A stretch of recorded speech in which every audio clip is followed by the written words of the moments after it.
views and opinions expressed in this program are those of the participants and do not necessarily reflect the views of BronxNet or the program underwriters.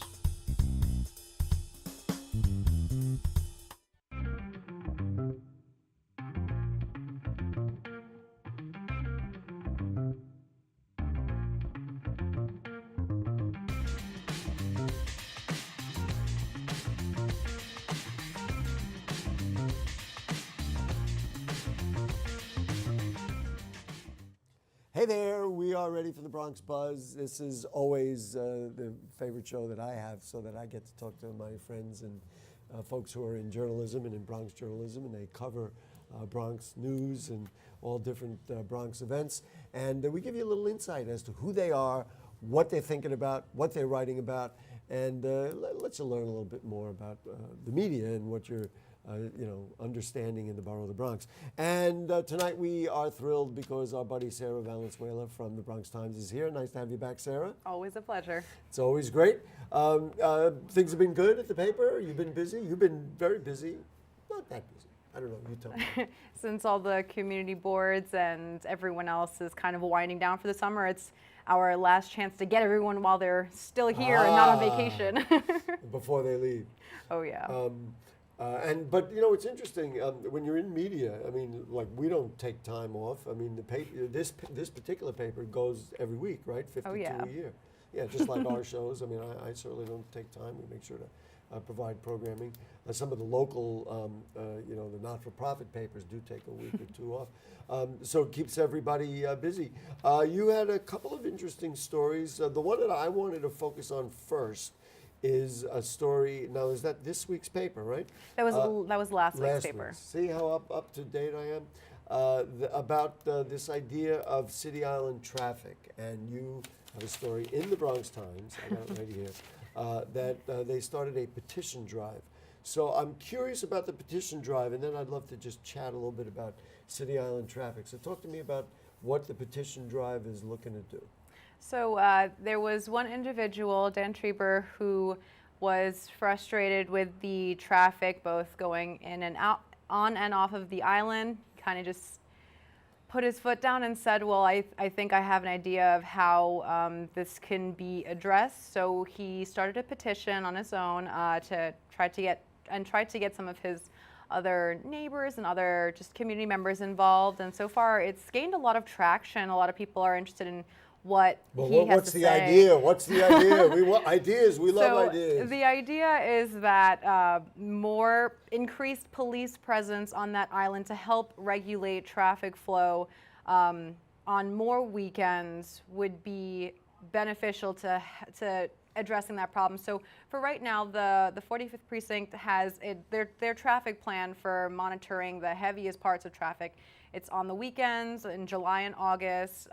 There's an officer stationed at the traffic circle right before the island, and then a few scattered through the island along City Island Road just to regulate traffic flow. Mm-hmm. And that's solidly for July and August because that's when a lot of the heavy tourism is. Yes, of course. But Dan says, and a lot of other City Islanders agree with him, that season of heavy tourism on the weekends, that starts earlier than July, that it actually starts in May. Did you ever try to get on City Island Mother's Day or Mother's Day night? Absolutely. So the 45th precinct said that they are trying to work with the community on how to better address this, but with the new NCO program coming, new officers are on their way, so everywhere in the 45th precinct is going to see more officers regardless. But as far as when I spoke with the 45th precinct and their traffic department, they said any problems with traffic, they're more than equipped to handle. They said they're up for all the challenges. Well, I'm going to give you all kinds of editorial comments. First of all, nothing against them at the 45th precinct, and I know they mean well, but they're full of baloney. Traffic on City Island has been horrible since who knows when, and now the traffic in the Bronx is out of control. It's as bad as it's ever been. I have my own theory, and it's my show. I'm laying it out right now. First of all, I have been on that circle that leads to the road, that leads to the bridge, and I have seen those traffic agents there. They don't do anything. They stand there, and they're like this, or they're like this, And it doesn't, in my estimation, watching them doesn't do anything to alleviate traffic in City Island. In addition, we need, this is my editorial comment, we need traffic agents everywhere in the Bronx. I was on Southern Boulevard coming north toward Fordham Road, and it was backed up. I can't even, at 4 o'clock on a normal afternoon, it had to be 25 minutes at least before I got anywhere near 187th Street. And then I said, the heck with it, and I turned and went around because you're sitting there forever. I mean, I'll go one more. And I've talked to people. We actually had a Jarrett Murphy from City Limits on here talking about Gun Hill Road. Gun Hill Road at 4 o'clock in the afternoon is backed up from White Plains Road all the way up the hill past the hospital to Jerome Avenue. I've been stuck in that traffic. I'm sure Sarah's being very kind because she's not jumping out of her skin like I am. So we need traffic agents everywhere, including City Island. And all that, in my mind, is separate from City Island. The City Island problem is there are way too many cars that want to get on the island because we know what's on City Island. We all want to go for dinner, for everything else. I believe they ought to set up a trolley system where people park at Orchard Beach and they take a 15-minute ride and the trolley either goes down the emergency lane in the middle or they make some special considerations and they run 2 or 3 of these things every night, weekends certainly, and that's the way to do it. So, and I'm sorry, I know I invited her as a guest and I'm the one talking, but the pushback I heard when I sat around a meeting on City Island and talked about it is that people won't get out of their cars, that they refuse to do that. But I believe if you sell it, if you make the trolley fun, maybe you put some videos in there, put Bronx Talk or Bronx Buzz or Open or some of the other shows on there, and then you entertain people. What do you think of that? Get people out of their cars, have them park at Orchard Beach, and then everybody can go and have a great night on City Island. It certainly would help relieve a lot of the cars. I spoke with this one gentleman at one of the Civic Association meetings just to see how other people were responding to the petition because Dan was presenting the petition as in like the new open business section of that meeting. And there was one gentleman who said that he once saw the traffic backed all the way up to, where that war memorial is in Pelham Park? Of course. He said all the way back there. So that means, it wouldn't surprise me, but it's insane. I remember one Mother's Day, this goes back many years, that we tried to go to City Island. It was a big mistake. We abandoned it and went up Shore Road and went to New Rochelle somewhere. But it's a major problem. And there's been a lot of talk on City Island about building businesses. They had that via Community Day, which was a very special day, and the idea is to bring people. If you don't alleviate that traffic problem, it doesn't matter what you do there. You could have the greatest, you could put a casino there and you're not bringing people to City Island. Anyway, what is the status of the petition and what is ultimately like the next step? Or is this a dead issue? I don't even know where it's at. As far as the petition goes, I haven't checked to see where their numbers are at just yet to see how many they'd gotten. The last time I checked, they were at, I think, just over 300 signatures. Dan wants to hopefully get at least 500 to show that how pressing of an issue this is. But otherwise, really, the more signatures that he can get is really what he's getting for. Yeah, I really believe. I'm sorry. I mean, I'm totally for it. I'm totally for alleviating traffic in City Island. Those businesses should do better, can do better, and that's a big thing. Is that they the DOT, excuse me, has got to manage those agents better. I see them all the time.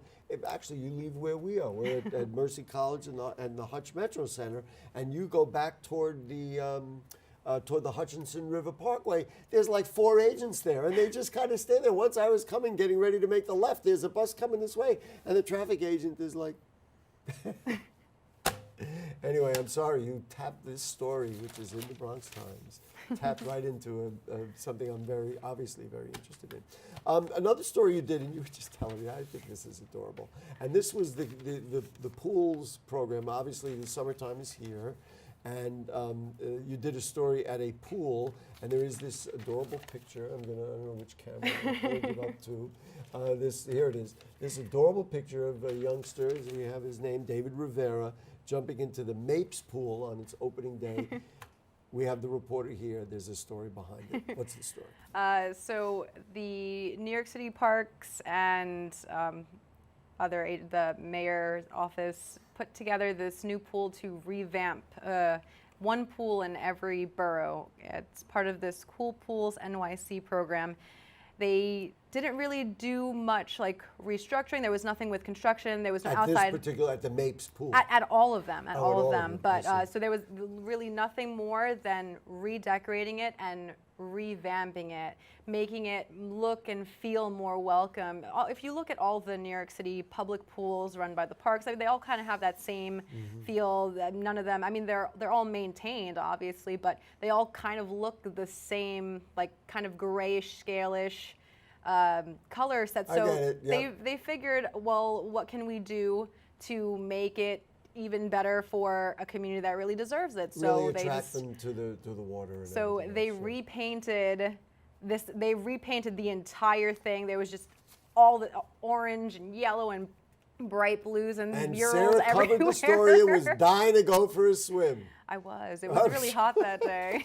I'm sure. So tell us this little anecdote that you told me before the show about David Rivera jumping in the pool. Yes. So when I went, I finished interviewing David and his mother, and afterwards I said, okay, as a cool picture, it'd be nice if I can get a photo of you jumping in the pool. So I said, all right, yeah, jump in. I'm just going to stand over here with the camera and take the photo. I love this, by the way. I love this story. This is a great story. In my head, I didn't think maybe you should back up some because splash is a real thing. So the kid jumps in. But you're a hard-working reporter trying to get this story. You want the perfect picture. So David jumps in the pool. I'm there with the camera. As I'm taking the picture, I got all of it. All of it right in the face. So you didn't even need to bring a bathing suit. You didn't even need to take a swim. You got wet anyway. I love that story because as journalists, we know these kinds of things happen. Anyway, but all's well over there at Mapes Pool, and the pools are open, and we want as many activities for our kids as we can. Sarah, how long have you been with the Bronx Times? 8 months. About 8 months now. Only 8 months. And in that 8 months, you got a favorite story or a favorite thing, something that you covered, or a few things that you covered that made you say, this is why I love the Bronx? Well, every week it's really something different. Every week I feel like I have a different story. But I feel like overall in 8 months, my favorite story had to be the story I wrote on Henrietta, Miss Etta. That's what I always call her. Miss Etta, the woman in Soundview who got 40 people who live and work in Soundview. I think we talked about that story on the show. We probably did. Yes. But she got 40 jobs for 40 construction workers in her immediate community. I still thought that was amazing. As far as the job market goes, you always hear about people you can't find jobs, especially in the Bronx, and just to see someone from the community really putting back into their immediate community and care so much. And we have was probably my favorite. Have so many people in the Bronx that do good work and that do things that really help. But this was substantive. 40 people got jobs in the construction industry. Yep. Because of her. And not even just in the construction industry, at construction, like working with contracts that were in the Soundview community. Right. Didn't have to travel anywhere else. I mean, she does help people in other places around the Bronx and around the city, however she can, but 40 people in her community. That's amazing. Right there in their community. When people ask me, like, what's your favorite show or and I always say, if I learn something, then I know that was a good show, because you do a lot of stories, and and in that case something happened and that compelled you. Oh yeah. Sarah Valenzuela, always a pleasure to have you. We hope we'll have you again in the future, and we'll see you around town. Thank you so much. Absolutely, thank you. All right, you and me, she won't be. We'll be back right after this. We're gonna have Michael Benjamin from the New York Post. Don't go away. Sure, I look cute now, but when my owner lost his job, it was rough. I was living on the street, and one night, me and this Cocker Spaniel got into it so bad, I wound up looking like an ice cream cone. I cried a little bit, but thankfully I got rescued, so I'm running, I'm jumping, all back to my old self. And I'm ready to give unconditional love, even if you put a lampshade on my head.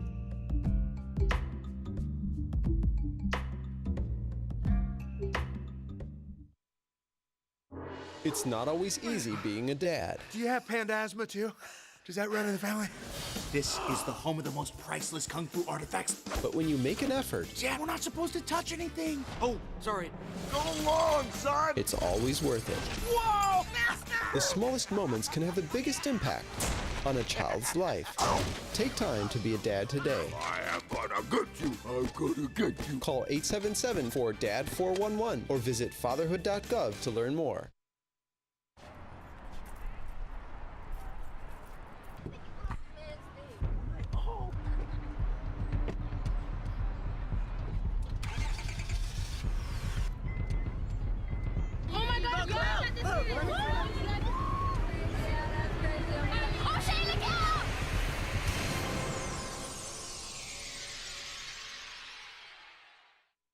Hamilton was adopted from a rescue in 2008. He really likes to be around people. And as soon as I start to make my breakfast, Hamilton is right there. I get out my mat and I'm doing a downward dog and he's underneath. He's quite the pug about town. He gets invited to a lot of parties. He knows he's a pretty big deal. I mean, look at this little face. How could you not love him?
You think getting dumped by text is harsh?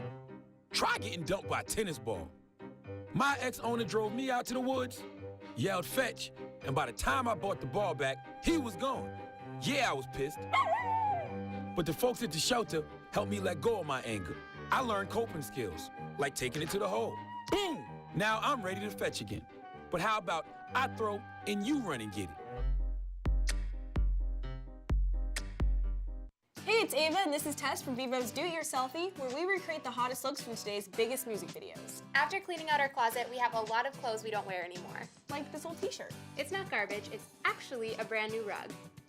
And to make it, all you need to do is cut, tie, and glue. Cut the t-shirt into strips. Tie the strips into knots. And glue the knots to the bath mat. I love it. Give your garbage another life. And recycle.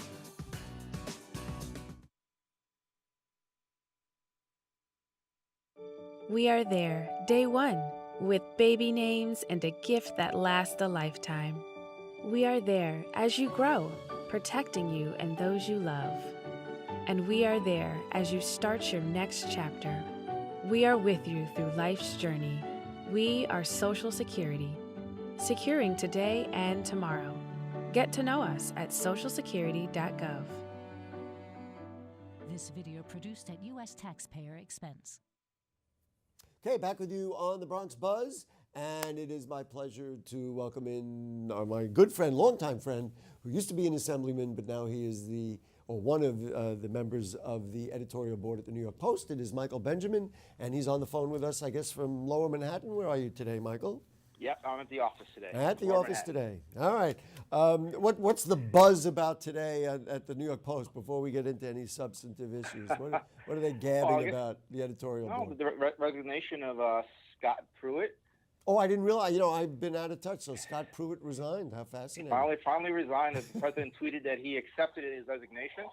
And former Fox News executive Bill Shine has come aboard as a deputy director, I guess, of communication at the White House.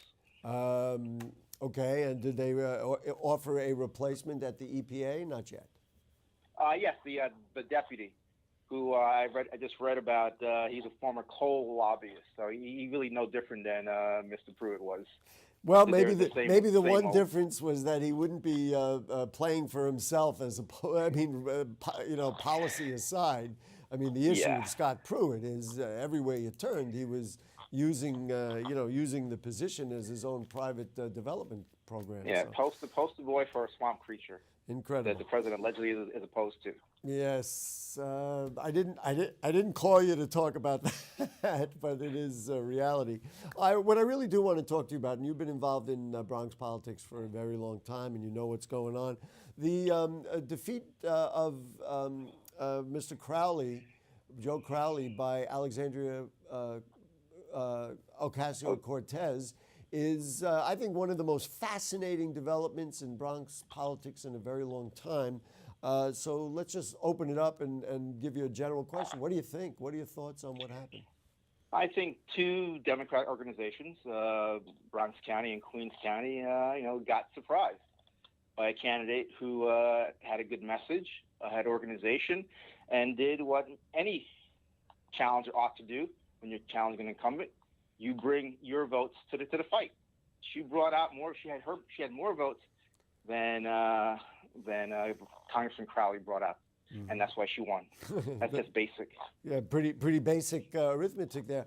I'm going to posit something, and I'm going to announce right now. It's the first time we're mentioning it because we just booked it today. But the chair of the Bronx Democratic County Committee will join us Monday night on Bronx Talk, and I'm going to ask him this same question.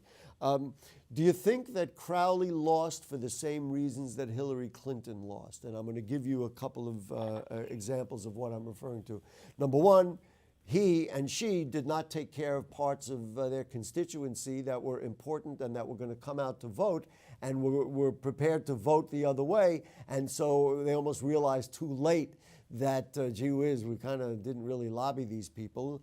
And number two, took it simply for granted, just believed the polls, believed the pundits that they were going to win, and so laid back and got taken by a supposed underdog. What are your thoughts? Yeah, well, part of that assessment is true. I think more so is that they weren't planning for a new electorate to sort of emerge. People would be so frustrated and angry over the election of Donald Trump that they would create a greater level of activism on looking for the right messenger put in office with the right message.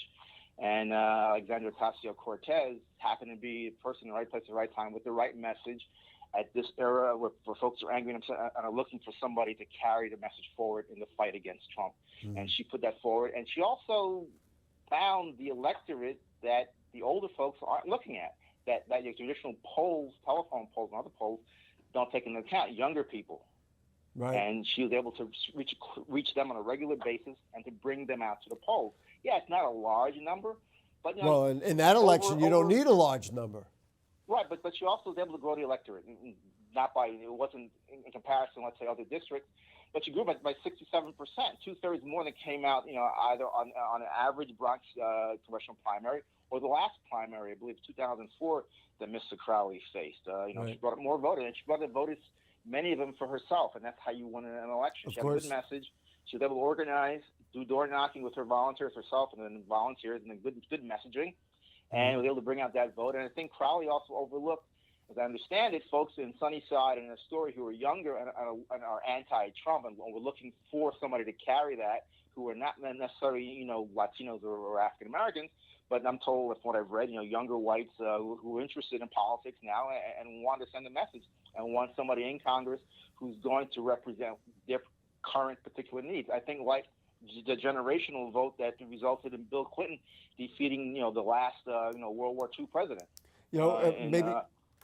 Well, Michael, let me just interject. Maybe unintentionally you have agreed with me because there was a whole segment of the population that was tired of the Democrats' message, didn't like the idea. The credibility of the Democrats was waning. They had needs that they believed were not being met by Hillary Clinton. Donald Trump spoke to those needs, and they came out and voted by surprise, taking it. So maybe my analogy is correct. We don't need to explore it, but that's the way I review this whole thing.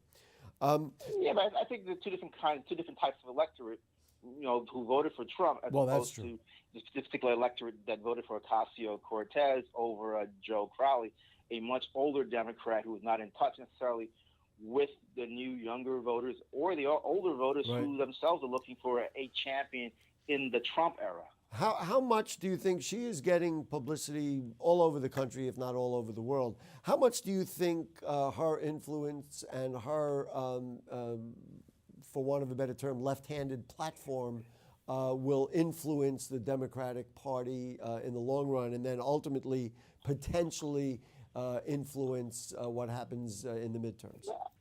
The party has been trending that way since 2016, since the primary between Hillary and Bernie Sanders.